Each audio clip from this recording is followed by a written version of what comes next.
Good morning, students. Today we are going to discuss the pre-romantic poets. This was the only topic that was yet to be discussed when the colleges closed for the study leave. So I am recording this lecture and I shall be uploading it on YouTube so that you can have ready access.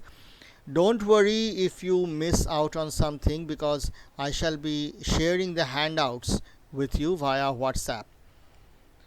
Okay, so let me just mention the six poets whom we normally call the pre-romantic poets in English poetry. James Thomson, 1700 to 1748, Thomas Gray, 1716 to 1771, William Collins, 1721 to 1759, William Cooper, 1731 to 1800, Robert Burns, 1759 to 1796, William Blake, 1757 to 1827. Now, before getting into the discussion and before having a look at the works of these poets, I would like to mention that this term pre-romantic in itself is debated. As you can understand, pre-romantic normally talks about this term implies a hierarchy.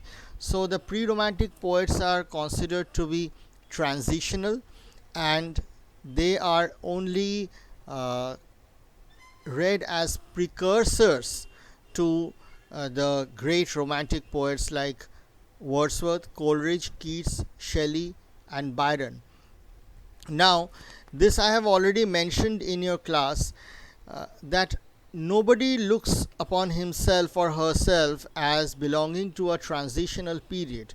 So, in this sense, Bajirao and Mastani did not call themselves transitional, or Emperor Farrukhsiyar did not call himself transitional. So, for Bajirao himself, he was a Maratha Peshwa. So for Farrukhsiyar, he was a Mughal emperor. It's only retrospectively that now we call them transitional figures who appeared at a time that was between the Mughal Empire and the British Empire. So if you read the book on pre-romantic poetry by Vincent Quinn or Quinn, Quinn, you will find that he has devoted a lengthy chapter solely to the applicability of this term. I am not going to read out this lengthy passage because I shall be sharing a photo of this passage with you anyway. Now, he also makes one particular point which I would like to mention here. See, the pre-Raphaelite poets who appeared in the Victorian period, they had officially adopted the term to define themselves and their work, but this did not happen with the pre-Romantics.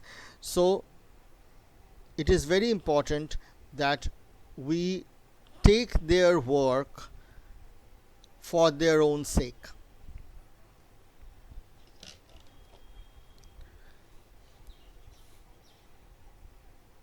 And I would like to mention a passage, read out a passage from Arthur Compton Rickett's History of English Literature, so that you can understand how even historians of literature can be prejudiced and biased.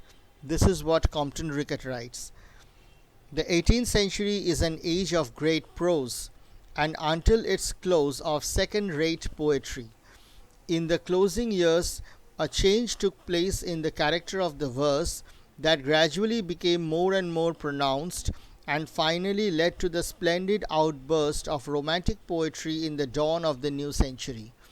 So you understand how Compton Rickett is undermining the poetic achievements of Dryden and Pope.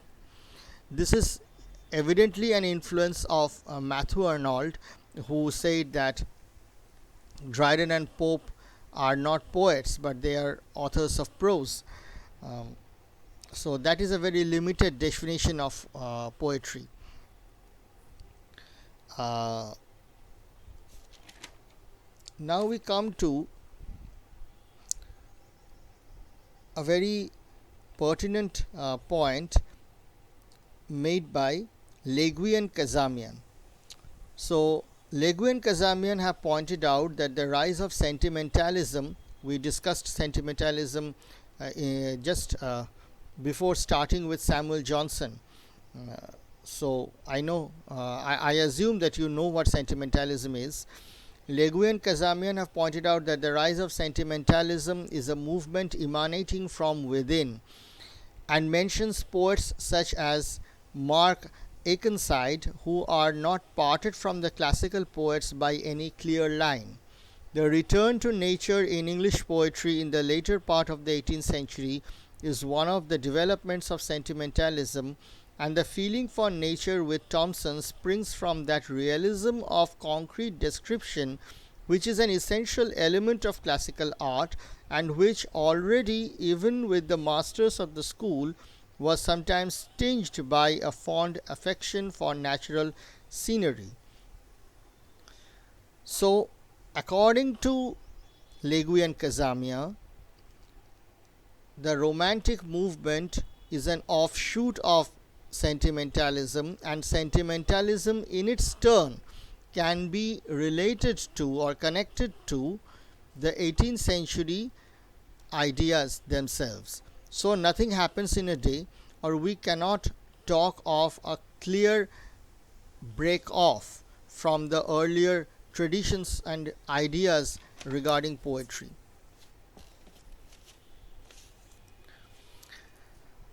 Now, if you remember the dates that I have just mentioned, you will realize that William Blake was born in 1757 and James Thomson was born in 1700. So, one of the pre romantics is younger by 57 years to the other. So, how far is it justified to club all these poets together? This question will remain. Nevertheless, notwithstanding all the contradictions and paradoxes, several common features do serve as the binding factor. Number one, emphasis on feeling and emotion. Number two, feelings about nature. Number three, abhorrence for the artificial life of cities and a preference for the countryside. This you will find even in Samuel Johnson, his poem London. Number four, melancholic feelings associated with loss and death. Number five, a predilection for darkness and sepulchres. So, this being our background, we can now move on to talk about the individual poets. James Thomson, 1700 to 1748. Thomson was, by the way, before getting into the details of his life and poetry, I would like to mention that he does not, or he did not, spell his surname with a P in the middle. Thomson is spelled Thomson, no P. So, if you write Thompson, Mpson, then it would be considered to be a spelling mistake and you will lose marks. So, James Thomson was born at Ednam and he joined Edinburgh University at the age of 15. He wanted to become a minister but eventually came to London in 1725 and became a home tutor in Lord Binning's family. So, he began his poem cycle The Seasons in 1726. The first of the poems in this cycle was Winter, and he finished the entire cycle in 1726. The entire cycle in 1733, and all the poems in the cycle were praised and appreciated by the critics. So the seasons is a cycle, and as an Indian, it immediately reminds me of a similar uh, poetic piece or a poetic series written by one of our own great poets, that is Kalidasa, his Ritu Sanghara. Sanghara means plate, mm, so plate mathar beni. So Sanghara means to tie up. Sorry, that's not Shanghar doesn't mean um, plate. Shanghar means to tie, to bind together. So the sense is the same. Ritu Sanghara means tying the seasons together, and here also we have the cycle of 4 seasons in this book. So the book is The Seasons, underline, it's a book length work. The preface that he wrote for Winter, the first poem in the cycle, argues in favor of nature as the best subject for poetry. You will find a lengthy quotation from the preface to Winter in the book by David Daishes. So I am not reading out this entire passage. Please look up the chapter on the pre-romantics in David Daishes' book. As regards Thomson's style, Compton Rickett writes, as a writer he signalized the departure from the town to the country, chose the Spenserian stanza and blank verse as his medium, and eschewed the stopped couplet that was ubiquitous in the realm of poetry at the time. So, all the major features of Thomson's poetry are summed up by Compton Rickett in this sentence. David Daishes cites and discusses Samuel Johnson's admiration and praise for the seasons and shows how the elevated and at times pseudo-Miltonic style of Thomson struck the learned 18th century critic as dignified and sophisticated. Thomson also wrote another long poem, Liberty, and he wrote a masque, Alfred. His famous lyric, Rule Britannia, I shall ask you to read that short poem. It's full of patriotic zingoism. There you will find a poet who otherwise celebrates nature is also being jingoistic and overtly political and loyal to the imperial achievements of his own country. So this lyric is to be found in the masque, Alfred, and this lyric was composed not by Thomson alone. He collaborated with the Scottish poet David Mullet in the composition of this lyric. Thomson's other famous poem is The Castle of Indolence, which was published in 1748, and it's a descriptive narrative poem in 2 cantos, and it is written in Spenserian stanzas and with an intermittent and half-hearted attempt at a Spenserian vocabulary. You will find this description in David Daishes' book. Now we come to the second of our poets, Thomas Gray, 1716 to 1771. He was born in London and educated in Eton and Cambridge. He toured Italy and France with novelist Horace Walpole. I don't know if you know the name of Walpole. He is one of the famous Gothic novelists in the 18th century. He was offered the laureateship, but he declined it and eventually became a professor at Cambridge, but never lectured. So he was like many of the professors these days who only take their salaries, but they don't teach. So the first poem that has come down to us, that written by Thomas Gray, is Ode on a Distant Prospect of Eton College, 1747. This poem contained gloomy moralizings on the approaching fate of those little victims, the schoolboys. So, this summary line is from Albert's History of English Literature. You can look up other books on this, but I think there's not much need to study these poets so deeply, because none of them, I think, merits a long question, an essay type question, except for William Blake. But even then, I think that William Blake, if there's a question separately on William Blake, it would be a short note. Now, I can't predict the topics, I'm only using my common sense. Now we come to Thomas Gray's famous poem, Elegy Written in a Country Churchyard. And Elegy Written in a Country Churchyard is published in 1751. It's his finest poem, and Palgrave, the editor of the Golden Treasury, he calls it perhaps the noblest stanzas in our language. Read the poem, have a look at the imagery, and try to grasp the gravity of the poem. Uh, I would have liked to read out passages from the poem, but then time is limited.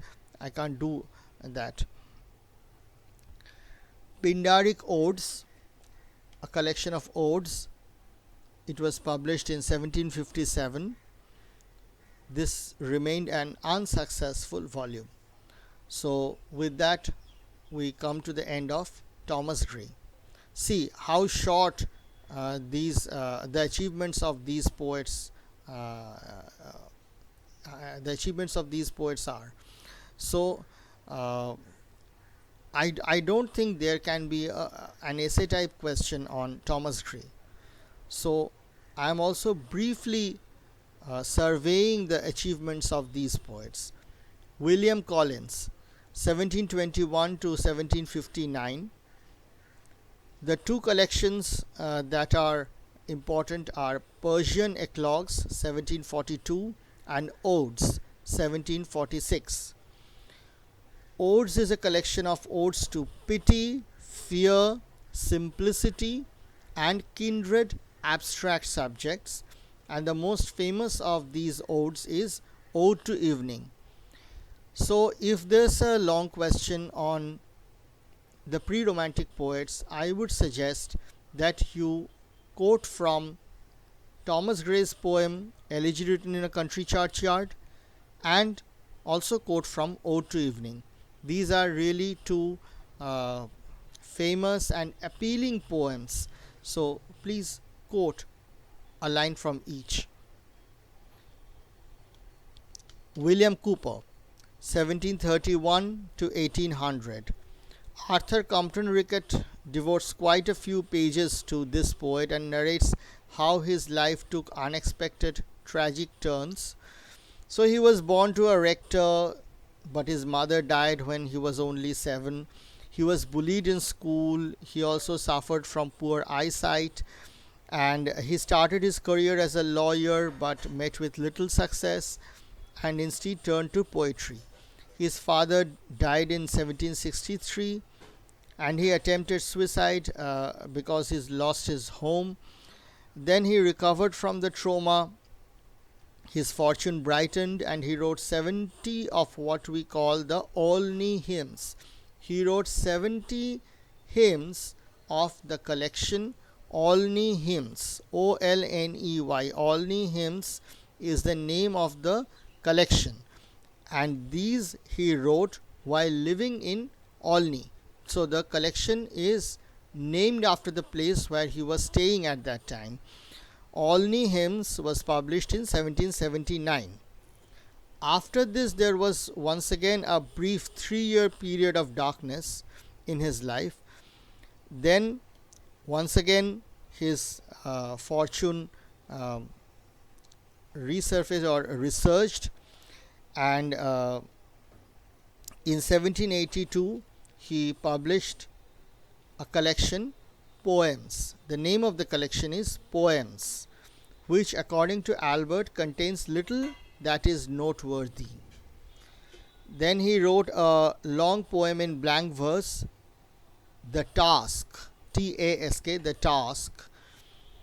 It was published in 1785, and this book, The Task, it contains his famous Ballad of John Gilpin, Gilpin. Poems that were later added to his first collection were Epitaph on a Hare, On the Receipt of My Mother's Picture, and The Castaway. Before winding up with this section, I would like to read out a passage from Compton Rickett's book. He evaluates Cooper's, this is Cooper, right? Yeah, Cooper's achievements. Much in his nature disposed to shape him as a poet of classicism, and with occasional reserves, he is far more of a classical poet than a romantic. Yet throughout Cooper's work, we feel from time to time a note of something that is certainly not the note of Pope or Dryden, something deeper in feeling that meets us even in Thomson, Collins, or Gray. So we come back repeatedly to the same rant that all these poets had something of the classicist or neoclassicist and something of the romantic. Now we come to Robert Burns, 1759 to 1796. So this poet is important. In Compton Rickett's book, Burns and Blake are clubbed together separately from the four poets that we have just studied. In David Dacey's, Burns is also clubbed together with the other four, and Blake is clubbed together with Wordsworth and Coleridge. So you see, it depends on your perspective. Burns is a Scottish poet. He is the national poet of Scotland. He is often called the peasant poet because he was born in a poor family in a clay-built cottage erected by his own father. He worked in the fields, and he had a life that was full of poverty. Finally, in order to escape poverty, he decided to migrate to Jamaica, but before leaving his native country, he published his collection, Poems. It was published in 1786, and that book brought him instant fame and recognition, and the plan to sail to Jamaica was abandoned. A second edition of Poems was published in 1787. A third edition was published in 1793, and in the 1793 edition, the third edition, the famous poem Tam O'Shanter was added. Tam is Tam, O'Shanter is O apostrophe Shanter, Tam O'Shanter. It was added. Two more editions of this volume came out in his lifetime. So whatever he wrote is recorded or registered there in that volume, Poems, which went through several editions, and in each edition there were deletions and additions. So Compton Rickett writes that the bulk of his poems was composed between 1789 and 96, and the major features of Burns's poetry, according to Compton Rickett, are pace, passion, precision. Pace, passion, precision. So the 3 P's. We often talk about the 3 P's that a student of West Bengal or a college student of West Bengal need to have. Prem, politics, porashuna. So here also pace, passion, precision. So Burns has something to share with us. Albert notes the following features in Burns's works: his lyricism, number one; number two, the immense range of emotion and experience; number three, humor and pathos; number four, a double tendency that is typical of the transition, that is a paltry classicism. That's what Albert writes: a paltry classicism coupled with a metrical scrupulousness. And we have already mentioned that he is the national poet of Scotland, and it is very important to know and understand that there is a rich influence or indebtedness to the Scottish vernacular tradition in his poetry. The other poet who was so much influenced by the Scottish Highland traditions is Walter Scott, more famous for his novel Ivanhoe, but he was also a poet and he composed a lot of ballads. Finally, we come to the most complicated and most famous of the pre-Romantic poets, William Blake, 1757 to 1827. I would like to begin this part of my lecture with a quotation from Albert's book. Albert starts his chapter or his section on Blake by contrasting him with Burns. This is what he writes: Burns was realistic, humorous, close to the earth, and lacking entirely the visionary romanticism of Coleridge, Wordsworth, Shelley, or Keats. Blake, on the other hand, was the embodiment of the romantic vision. So, Blake is a visionary. It is very important to understand how in Blake, unlike what we have seen so far, there is a disjuncture. He is not partly classicist and partly romantic, but he is totally breaking away from the tradition. But what is his relationship with romanticism? That is also a moot point, and I would like to I would like to mention that it has often been said that because Blake was born before 1798, the official beginning of British Romanticism, because that was the year in which Wordsworth and Coleridge published the lyrical ballads, it is safer to include Blake among the pre-romantics. But what about the theme and content and style of his work? Should we value the year of his birth more, or should we be more concerned about the tone and spirit of his poems?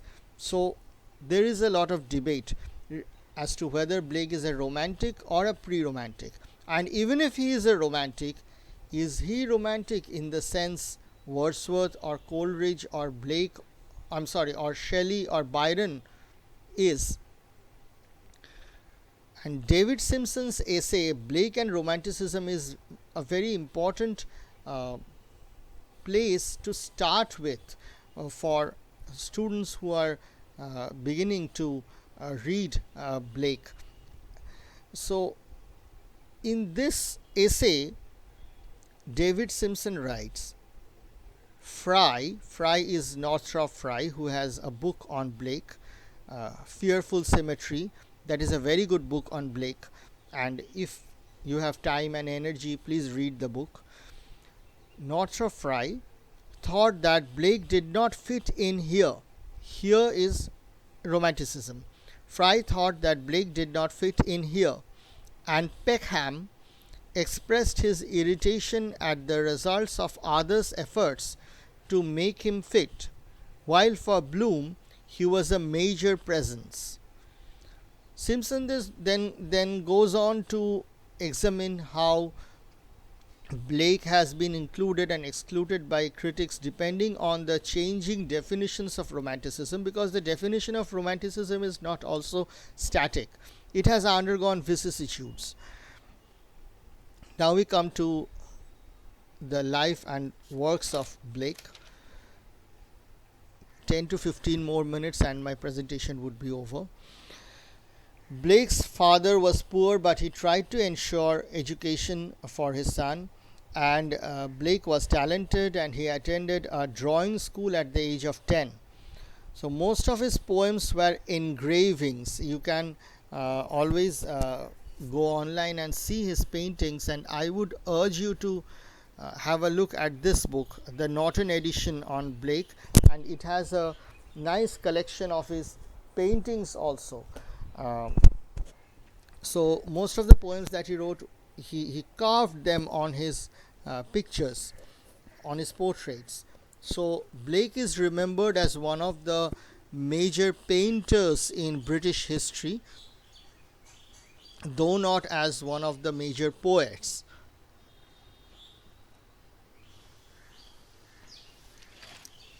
And as regards the influences on Blake, I would like to read out this passage from David Deish's book. William Blake broke away deliberately and violently from the cultural pattern of his age and turned to the occult tradition or traditions in European thought. Jewish Kabbalistic ideas, which had been floating about in certain Christian circles, ideas from the Swedish visionary and religious thinker Emanuel Swedenborg, from the German mystic Jakob Boehme, from the esoteric doctrine of Rosicrucianism, and from other mystical and magical ideas. So you see how he was into occultism, mysticism, and many other traditions which were not really so much popular with the neoclassicists. His first collection of importance was Poetical Sketches. It was published in 1783 and it betrays heavy influence of Shakespeare, Spenser, and Milton. Then he wrote Songs of Innocence 1789 and The Book of Thel, Thel, Thel 1790. Songs of Innocence these days is considered to be a children's book. It's a book of beautiful, sweet nursery rhymes. But actually, Blake did not intend this book to be a children's book. Blake was very much interested in religion, but not an institutionalized religion. He was very much interested in the states of the human psyche. So according to him, the human soul is childlike in its purity. In its pure state, it's like the innocence of a child, and it has been corrupted by experience. So these are the two contrary states of human nature, and in Songs of Innocence, as the title suggests, he has written lyrics that symbolized this that celebrated this purity of the human soul symbolized in the child's innocence, and it is traditionally read with or in contrast to Songs of Experience, which was published in 1794. In this collection, the poems reveal the state of the human mind after having been corrupted by influences of society. So they are read together, and they are thought to be showing the two contrary states of the human soul. Blake was very much interested in these contraries, and it is very important to understand how Blake was constantly challenging and revising the biblical and Christian doctrines in his work, especially in his prophetic books. A book which is not a book of poetry, is the marriage of heaven and hell. As you can understand from the title, the marriage of heaven and hell. In that book, he has included lots of proverbs which are really provocative, and in those proverbs, he calls them proverbs of hell, and he has written many really provocative proverbs like the nakedness of woman is the work of God. So one of the proverbs is without contraries there's no progression, and he has tried to show in that book how Jesus was against the Jewish law code, and he himself did not believe in institutionalized religion. And if I keep talking about this, I can go on and on, but let's come back to his poetical works. In the Songs of Innocence, the most famous poem is The Lamb. I urge you to read that poem and read it in conjunction with The Tiger. I don't know if these poems are already in the syllabus or not, but among the other poems from Songs of Innocence and Songs of Experience, I would like you to read these.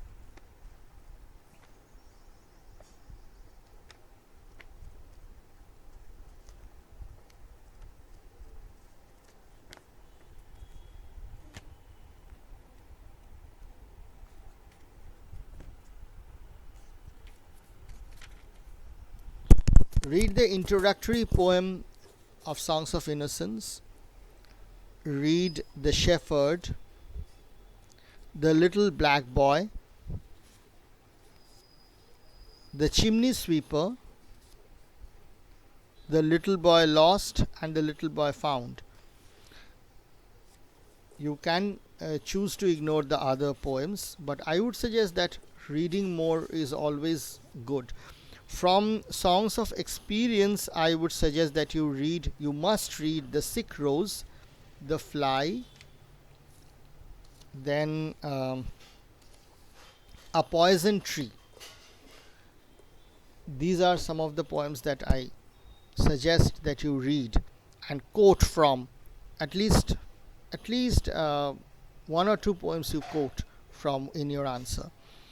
Then came a series of prophetic books: The French Revolution 1791, The Visions of the Daughters of Albion 1793, America 1793, Europe 1794.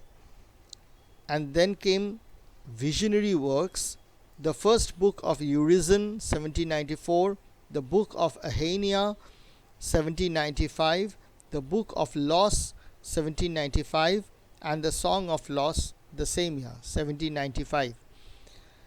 Blake, in his prophetic and visionary books, invented a very complicated mythical world. Please read that book, Fearful Symmetry by Fry, if you want to make sense of the characters and events that he narrates in these books.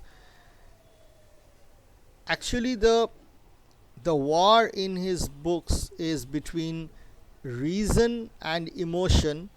We are going back to the 18th century debate between reason and passion, or reason and emotion. And Urizen, this Urizen, this godlike figure is actually symbolic of reason, the intellect in his books. Albion is a fictitious land which symbolizes England. And I think you all know about Tolkien's Middle Earth series, The Lord of the Rings and The Hobbit. So that is what we call mythopia, or invented mythology. So Blake is one of the early precursors to Narnia, to the creators of Narnia and the Middle Earth. And because of the obscurity of the content of his prophetic books, he never became popular in his lifetime, and he remained mostly famous because of his early lyrical poems. If you want, I can share the Cambridge Companion to William Blake with you, and I would suggest that you read the chapter on Blake's early poems from that book. So, with that, I finish my presentation. Best wishes for your exam, and kindly keep me posted if you have any problems. I'm ready to serve you. Thank you.